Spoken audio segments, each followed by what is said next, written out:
مفتی صاحب سنت لباس کیا ہے؟ ساحل ندیم صاحب کہتے ہیں دیکھنے سے پتہ نہیں چلتا، حالانکہ حضور صلی اللہ علیہ وسلم نے 7 صحابہ کی جماعت کو دیکھ کر بتایا تھا کہ یہ ایمان والے ہیں، اور ایک صحابی کے بارے میں کہا یہ چلتا پھرتا قرآن ہے۔ مجھے سمجھ نہیں آیا کہ ساحل ندیم صاحب کی اس بات کو اس کے ساتھ جوڑ کیا ہے۔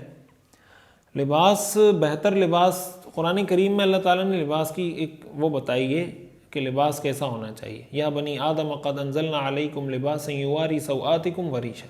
لباس ایسا ہونا چاہیے جو شرمگاہ کو، سطر کو اچھی طرح چھپا لے، دوسرا وہ اچھا لگے پہننے میں۔ تو اگر کوئی لباس ایسا ہے جس میں سطر انسان کا چھپ نہیں رہا، یا وہ اتنا ٹائٹ ہے،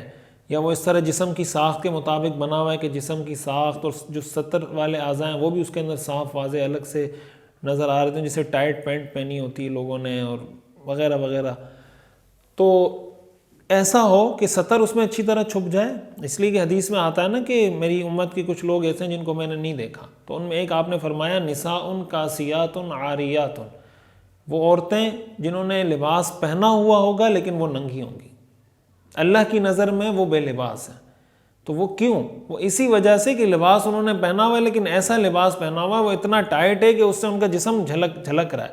ان کے جسم کے سطر والے اعضاء نظر آ رہے ہیں۔ تو اس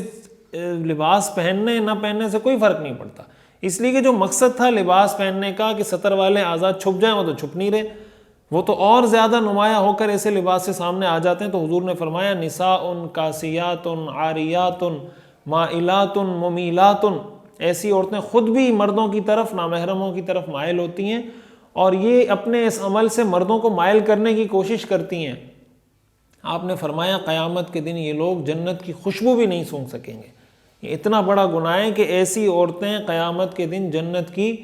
خوشبو بھی نہیں سونگھ سکیں گے، حالانکہ جنت کی خوشبو 40 سال کی مسافت سے لوگ سونگھ پائیں گے۔ یہ اتنا جنت سے اللہ تعالیٰ ان کو دور کر دے گا۔ تو ایک شرط لباس کی یہ ہے کہ وہ سطر چھپائے، دوسری شرط اس کی یہ ہے کہ اس کے اندر وہ خوبصورت بھی لگے، کوئی ایسا بھدا قسم کا، کوئی اس انداز سے لباس آدمی نہ پہنے کہ جو بالکل ہی معیوب سمجھا جاتا ہو یا برا سمجھا جاتا ہو، ایسا کوئی لباس نہ پہنے۔ اور تیسری بات اس میں ایک اضافی ہے کہ جو معاشرے کے نیک لوگوں کا لباس ہے، فقہاء نے لکھا ہے، علماء نے لکھا ہے کہ اس معاشرے میں نیک لوگ عام طور سے جو لباس پہنتے ہیں وہ پہن لیں تو یہ اور زیادہ اچھی بات۔ اگر داڑھی ایک مجھ سے تھوڑی کم کرے تو کیا داڑھی نہ رکھنے کے برابر گناہ ملے گا یا نہیں؟ نہیں، داڑھی نہ رکھنا تو بڑا گناہ ہے۔ کسی کی داڑھی ایک مجھ سے کم ہے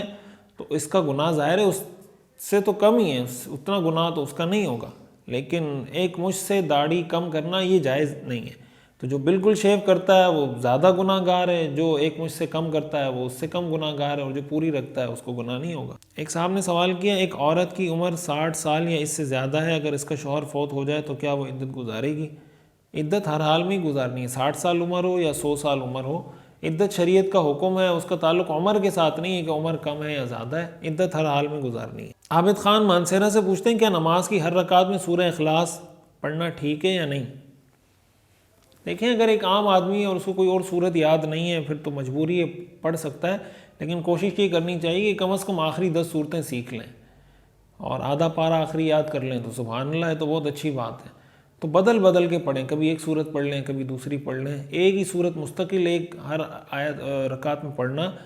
تو مطلب کوئی اچھی بات نہیں ہے، سیکھ لیں، جس نہیں آتا تو نماز تو بہرحال ہو جاتی ہے، لیکن کوشش کریں، کچھ دنیا کے سارے کاموں کے لیے وقت نکالتے ہیں، کچھ وقت اس کے لیے نکال لیں، 10 صورتیں سیکھنے میں آپ کو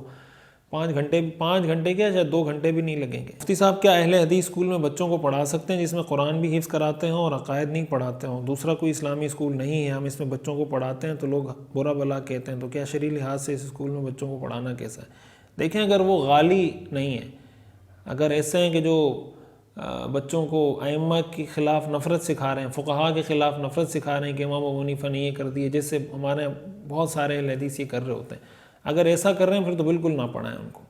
لیکن اگر ایسے برا بلا کہنے والے اور تنقید کرنے والے، ائمہ پر فقہاء پر تنقید کرنے والے نہیں، اور جو ان کا کام ہے وہی کر رہے ہیں، تو پھر اس میں پڑھائیں اگر کوئی اور آپ کو اچھا آپشن نہیں ملتا تو۔ ایک کمپنی میں کام کرتا ہوں، کہاں ہم پاک اور ناپاک کپڑے ایک ساتھ ملا کر دھوتے ہیں، تو کیا ان کپڑوں میں نماز ہو جائے گی یا پھر کپڑوں کو الگ سے کھنگالنا ضروری ہے؟ عامر بحرین سے۔ ناپاک کپڑوں کو دھونے کا طریقہ یہ ہوتا ہے کہ پہلے جہاں ناپاکی لگی اس کو دھو لیں، پھر اس کو مشین میں کسی جگہ ڈالیں، اور اگر ناپاک کپڑوں کو آپ نے ڈال دیا تو پھر اس کو 3 دفعہ دھو لیں، یعنی مشین سے جب نکالیں تو اس کو 1 دفعہ اچھی طرح پانی سے دھو لیں تاکہ اس سے وہ پانی نچڑ جائے، ختم ہو جائے، تو پھر ٹھیک ہوگا۔ لیکن اگر وہیں سے آپ نے مشین سے نکال کے نچوڑ کے سکھا دیے، بظاہر ایسا ہوتا نہیں ہے، مشین سے نکالنے کے بعد الگ سے پانی سے اس کو دھویا جاتا ہے، پانی سے الگ دھو لیا ہے تو پھر ٹھیک ہے۔ میرا نام ریاض احمد ہے، میں انڈیا سے ہوں، سعودی میں رہتا ہوں، میرے گھر چاول، گنا، گیہوں کی فصل ہوتی ہے، اس کا جو غلہ ہوتا ہے اس پر کتنی زکوٰۃ ہوگی؟ آج کل کھیتی کرنے میں بہت خرچہ آتا ہے۔ دیکھیں بعض صورتوں میں عشر لازم ہوتا ہے، بعض صورتوں میں نصف عشر لازم ہوتا ہے، یعنی آپ اس کو یہ کہہ لیں کہ بعض صورتوں میں آپ کو 10واں حصہ دینا پڑتا ہے، یعنی اگر 100 من گندم ہے تو 10 من گندم آپ کو دینا پڑتا ہے۔ کبھی اس 10ویں حصے کا بھی آدھا، یعنی 100 من گندم ہے تو آپ کو 5 من گندم دینا پڑتا ہے۔ تو خرچہ اس سے مائنس نہیں کیا جاتا، عشر یا نصف عشر دیتے وقت خرچہ مائنس نہیں کیا جاتا، سب جو بھی نکلا ہے اس کا آپ عشر یا نصف عشر دیں گے، اس کے بعد آپ اپنا خرچہ مائنس کریں۔